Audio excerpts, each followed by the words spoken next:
Hello friend, मैं हूं आपका दोस्त अजीत। डिस्क्रीट मैथमेटिक्स के इस बेसिक सीरीज़ में आपका बहुत बहुत स्वागत है।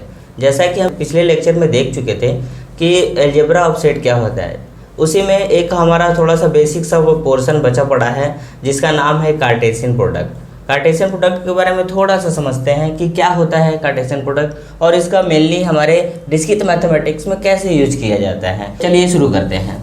कार्टेशियन प्रोडक्ट ऑफ सेट क्या होता है कि सपोज दैट हमारे पास कोई सेट ए है जिन्होंने ए और बी को कंटेंट किया पड़ा है। हमारे पास कोई सेट दूसरा बी है, वो 1 2 3 को कंटेंट किया हुआ है। अभी हम डेफिनेशन की बात नहीं कर रहे हैं। अभी हम डेफिनेशन की बात इसलिए नहीं कर रहे हैं क्योंकि डेफिनेशन थोड़ा सा मतलब जब आप इसको समझेंगे ना तो डेफिनेशन अपने आप बहुत अच्छे से क्लियर हो जाएगा।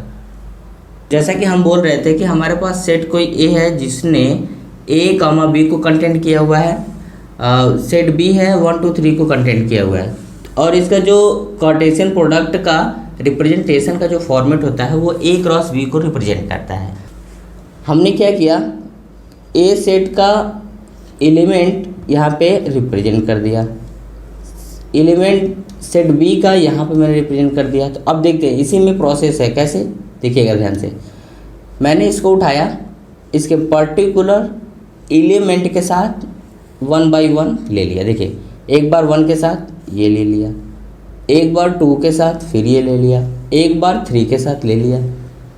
अब बचा क्या, बी वाला पोर्शन है ना, बी वाला पोर्शन। देखिए एक बार इसके साथ, फिर एक बार इसके साथ, फिर एक बार इसके साथ। देखिए B comma 1, B comma 2 and B comma 3।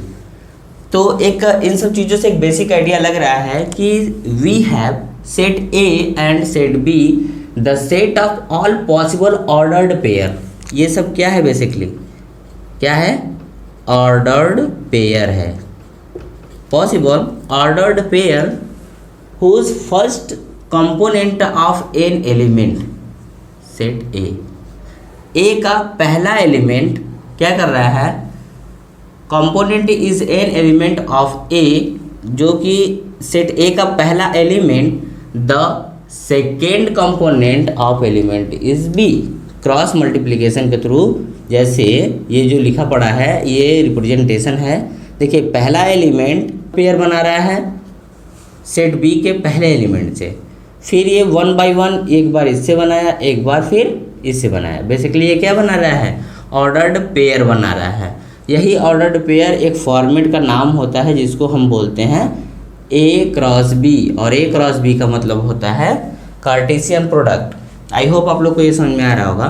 देखिए हमारे पास एक दूसरा एग्जांपल है, जैसे सपोज दैट सेट ए है, उसने क्या किया 1 और 2 को कंटेंट किया हुआ है। दूसरा सेट बी है जिसने कि एक्स वाई और जेड को कंटेंट किया है।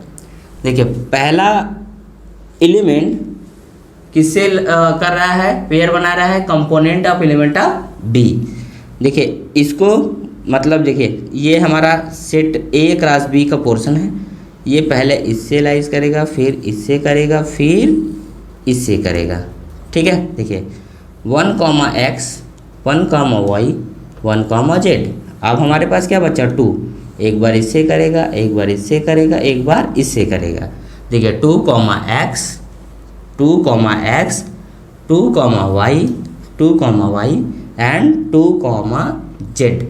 ये ही हमको क्या रिप्रेजेंट करता है, Cartesian product, properties of Cartesian product. ये बहुत मोस्ट इम्पोर्टेंट पार्ट होता है कार्टेशियन प्रोडक्ट का, जो कि याद होना चाहिए या फिर आपको अच्छे तरीके से समझ में आना चाहिए। चलिए शुरू करते हैं। देखिए देखिए ये है A intersection B, C intersection D.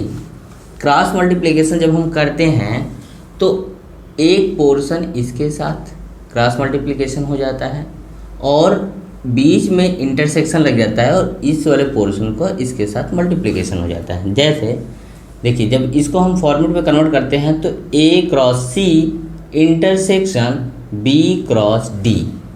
इसको अगर आपको अच्छे से समझना है तो आप कोई पर्टिकुलर डेटा ले लीजिएगा।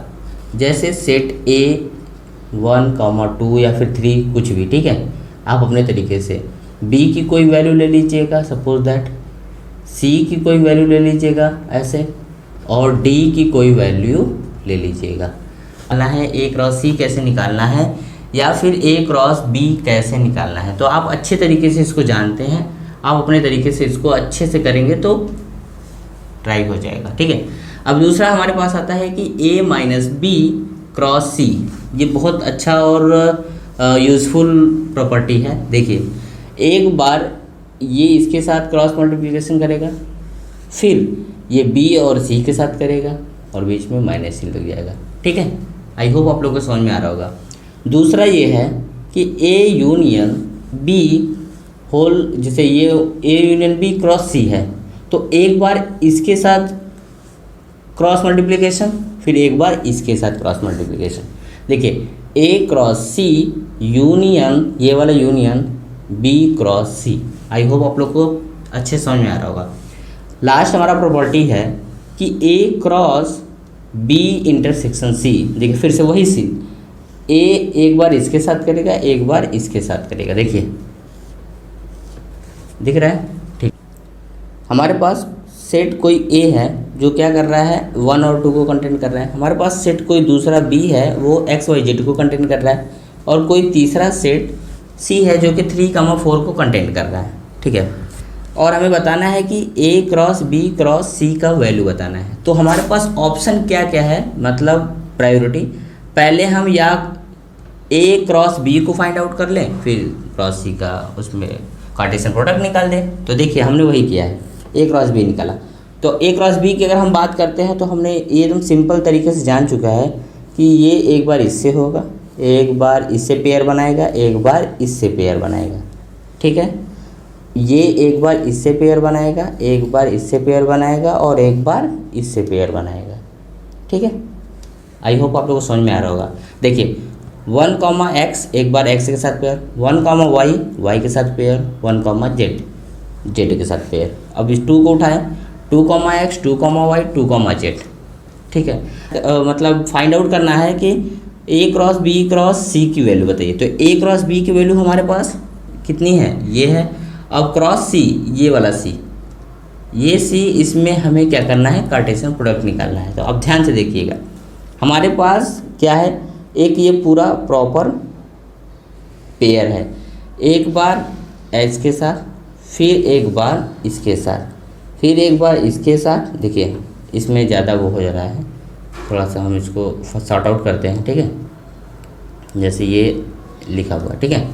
देखिएगा ध्यान से, एक बार मैंने इसको उठाया, 3 से मल्टीप्लाई, मतलब 3 का पेयर बना दिया। देखिए 1, x, 3 बना दिया, फिर 1, x, देखिए अब देखिए इसके साथ भी तो बनाएंगे 1, y, 3, 1, y, 3।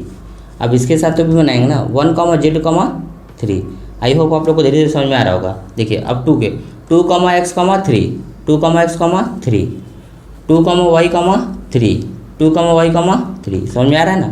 देखिए अब क्या है 2, z, 2, z, 3, 2, z, 3, समझ में आ रहा है।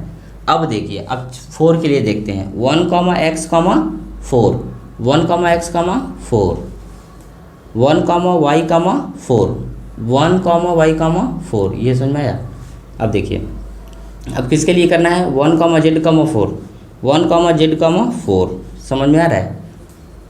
अब फिर हमें क्या करना है, अब 2 के रिस्पेक्ट में लेके चलना है। देखिए 2, x, 4, 2, x, 4, 2, y, 4, 2, y, 4, 2, z, 4, 2, z, 4, ये पूरा इसका प्रॉपर सॉल्यूशन है। चलिए आज के लिए इतना ही रखते हैं, बाकी देखेंगे नेक्स्ट लेक्चर में। Thank you so much.